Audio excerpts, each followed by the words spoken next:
যে যেখান থেকে আমার কথা শুনছেন সবাইকে শুভেচ্ছা এবং স্বাগত।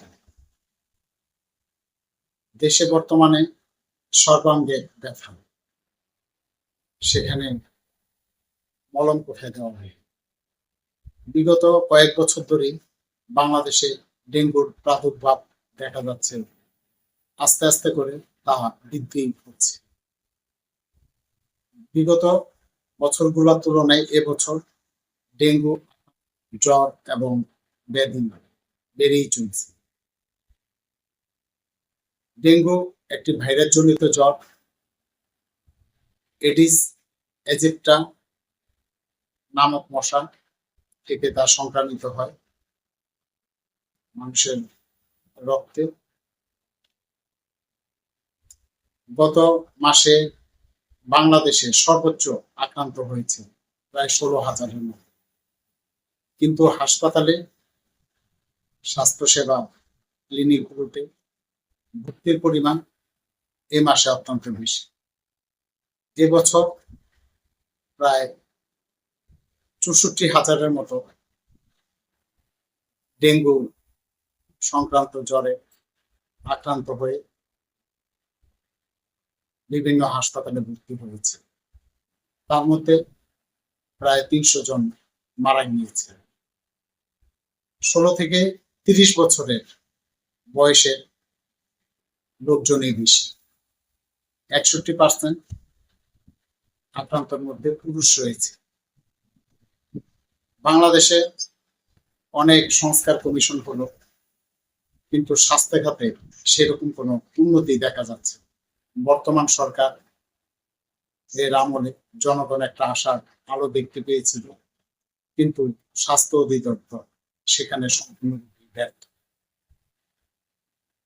বিভিন্ন জেলা উপজেলা স্বাস্থ্য কমপ্লেক্সগুলোতে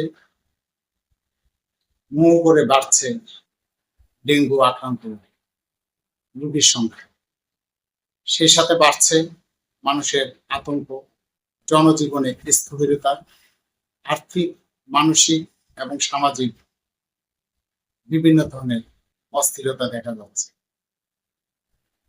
সঠিক নির্ণয় পদ্ধতি, সঠিক চিকিৎসা, সঠিক সচেতনতার অভাবে এবং প্রশাসনের বিভিন্ন সেক্টর ভঙ্গুর অবস্থায় থাকার কারণে এই অবস্থা চলমান রয়েছে। বিগত সরকারের আমল থেকে আমরা দেখেছি ডেঙ্গু আক্রান্ত এবং ডেঙ্গু ভাইরাস রোগের ব্যাপারে সচেতনতা সৃষ্টি করা যায়নি এবং তা পরিলক্ষিত হয়নি। বিভিন্ন সিটি কর্পোরেশনের পক্ষ থেকে মশক নিধন, পরিষ্কার পরিচ্ছন্ন, সচেতনতা বৃদ্ধি করার কোনো লক্ষণ দেখা যাচ্ছে না। এভাবে যদি চলতে থাকে একসময় হয়তোবা এই ডেঙ্গু ভাইরাস জ্বর মহামারীর আকার ধারণ করবে। সচেতনতার পাশাপাশি বিভিন্ন ধরনের প্রোগ্রামের মাধ্যমে এর নিয়ন্ত্রণ করা সম্ভব। জন বিশেষজ্ঞ জনাব বেনজির আহমেদ বলেছে, এবছর এ মাসে প্রচুর বৃষ্টি হয়েছে, আগামী মাসে নভেম্বর ডিসেম্বরও হওয়ার সম্ভাবনা রয়েছে, আবহাওয়া অধিদপ্তর থেকে বলেছে। সাগরে একটি নিম্নচাপ সৃষ্টি হয়েছে, সে নিম্নচাপ থেকে লঘুচাপে পরিণত হয়ে আরো বৃষ্টির সম্ভাবনা রয়েছে। এই অবস্থা চলতে থাকলে ডেঙ্গুর প্রাদুর্ভাব আরো বাড়বে। সেই সাথে রয়েছে স্বাস্থ্য অধিদপ্তরের গাফিলতি, স্থানীয় সরকারের গাফিলতি এবং ভঙ্গুর স্বাস্থ্য ব্যবস্থা আঙ্গুলের তীর দেখা যাচ্ছে। স্বাস্থ্য খাতের ভঙ্গুরতা, স্থানীয় সরকারের ভঙ্গুরতা এবং সমন্বয়হীনতার অভাবে, সচেতনতার অভাবে জনজীবনে এই ডেঙ্গুর প্রভাব বেড়েই চলছে। তার জন্য সরকারকে ব্যবস্থা নিতে হবে। স্বাস্থ্য মন্ত্রণালয় এবং স্থানীয় সরকার, সিটি কর্পোরেশন, পৌরসভা ইত্যাদি যে সংস্থা রয়েছে তাদের মধ্যে সমন্বয় এনে ডেঙ্গুর প্রাদুর্ভাব থেকে জাতিকে বাঁচাতে হবে। ডেঙ্গু হঠাৎ করে আসেনি, বিগত কয়েক বছর ধরে তার প্রাদুর্ভাব বেড়েই চলছে। প্রতিটা পরিবারে প্রতি বছর কেউ না কেউ কোনো পরিবার তা সাফার করছে। ডেঙ্গু ভাইরাস জনিত যে সংক্রমণ ব্যাধি রয়েছে, শুধু সরকারের দিক থেকে সচেতনতা এবং সহযোগিতা করলেও তা একেবারে ধ্বংস হবে না। জনগণের মধ্যে সচেতনতা আনতে হবে। বৃষ্টি এবং বিভিন্ন লঘুচাপ নিম্নচাপের কারণে যে সময় বৃষ্টি হওয়ার কথা না সেই সময় এখন বৃষ্টি হচ্ছে জলবায়ু পরিবর্তনের কারণে। এই জলবায়ু পরিবর্তনের কারণে বিভিন্ন ধরনের আরো ভাইরাস জনিত রোগ প্রাদুর্ভাব দেখা দিতে পারে। তার জন্য বাংলাদেশের জনগণ এবং সরকার কতটুকু প্রস্তুত? বাংলাদেশের জনগণ এবং সরকারের যৌথ উদ্যোগে, যৌথ প্রচেষ্টায় তা নিয়ন্ত্রণে আনার সম্ভব। বর্তমান সরকার ক্ষমতায় আসার পর জনগণ মনে করেছিল স্বাস্থ্য খাতের উন্নতি হবে, স্বাস্থ্য খাত একটা সঠিক জায়গায় জনগণের সেবার স্বাস্থ্য মন্ত্রণালয় কাজ করবে, কিন্তু তা দেখা যাচ্ছে না। যদি হতো বিগত সময়ে যে বর্তমান ডেঙ্গুর প্রাদুর্ভাব এবং আক্রান্তের হার হয়তোবা নামিয়ে আনা যেত। স্বাস্থ্য মন্ত্রণালয়ের অনিয়ম, স্থানীয় সরকারের অনিয়ম এবং এই সেক্টরগুলো এক হিসাবে ভেঙে পড়েছে, যা খেসারত বাংলাদেশের জনগণকে দিতে হচ্ছে। সেই সাথে সিটি কর্পোরেশনেরও এবং পৌরসভারও সেরকম কার্যপরিধি দেখা যাচ্ছে। আমি আগেই বলেছি, ডেঙ্গু এক প্রকার ভাইরাস জনিত সংক্রামক, তা ব্যাধি হিসাবে জাতির উপর জেঁকে বসেছে। ভাইরাস জনিত জ্বর এডিস ইজিপ্টাই মশার মাধ্যমে তা সংক্রামিত হয় এবং মানব দেহের যে রক্তের কোষ রয়েছে প্লেটলেট তা কমিয়ে ফেলে। একটি মানব দেহে মানুষের শরীরে 50,000-এর উপর প্লেটলেট থাকার প্রয়োজন। এডিস মশা যখন একজন ব্যক্তিকে আক্রান্ত করে তখন তার শরীরের রক্তে প্লেটলেটের পরিমাণ কমে যায়। তখন আমাদের শরীরে যে রক্ত জমাট বাঁধার যে প্রক্রিয়া সেটা বাধাগ্রস্ত হয়, যার পরিপ্রেক্ষিতে প্রচন্ড রকম জ্বর, 104 ডিগ্রির উপরে, মাথা ব্যথা, ঘাড় ব্যথা এবং চোখে ব্যথা, বিভিন্ন জয়েন্টে ব্যথা দেখা দেয় মানব দেহে। সেই সাথে ক্লান্তি অনুভূত হয়।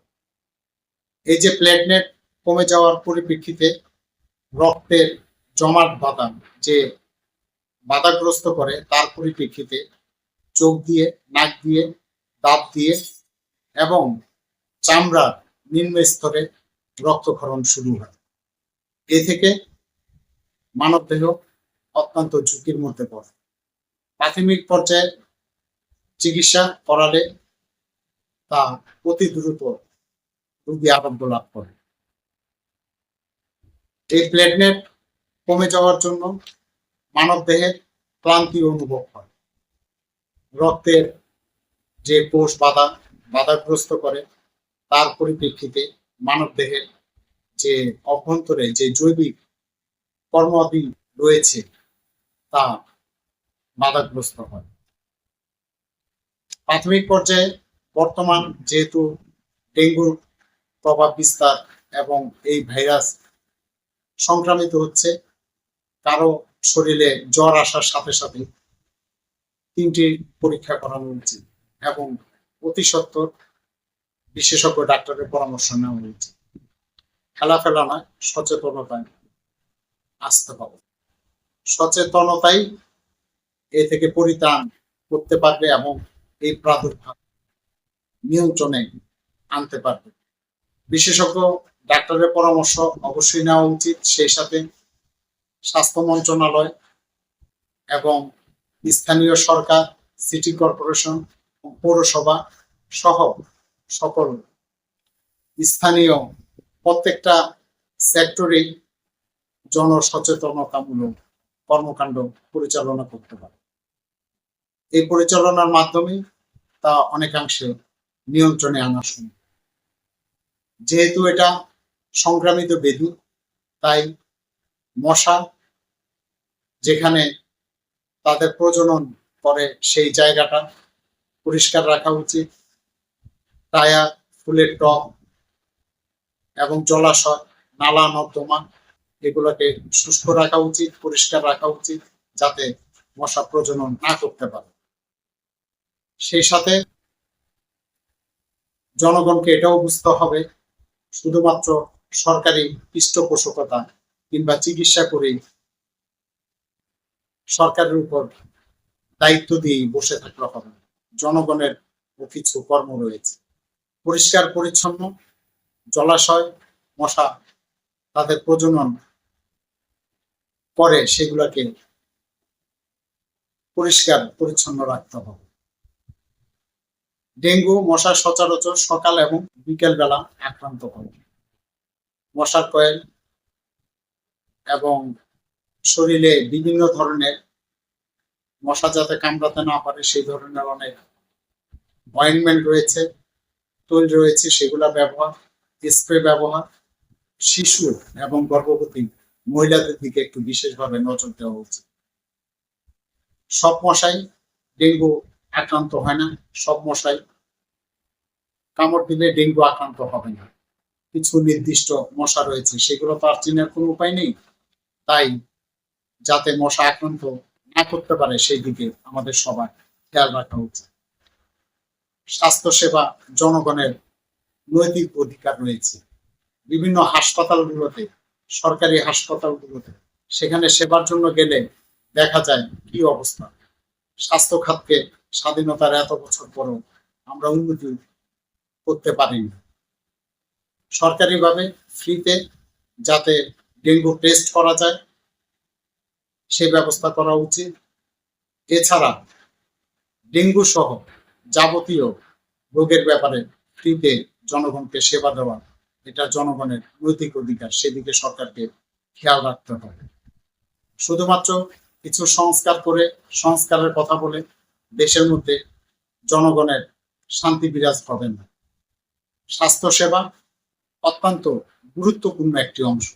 স্বাস্থ্য মন্ত্রণালয়ের অধীনে যেসব সংস্থা রয়েছে তারা কি কাজ করছে তাদের এই দিকে অবশ্যই খেয়াল রাখা উচিত।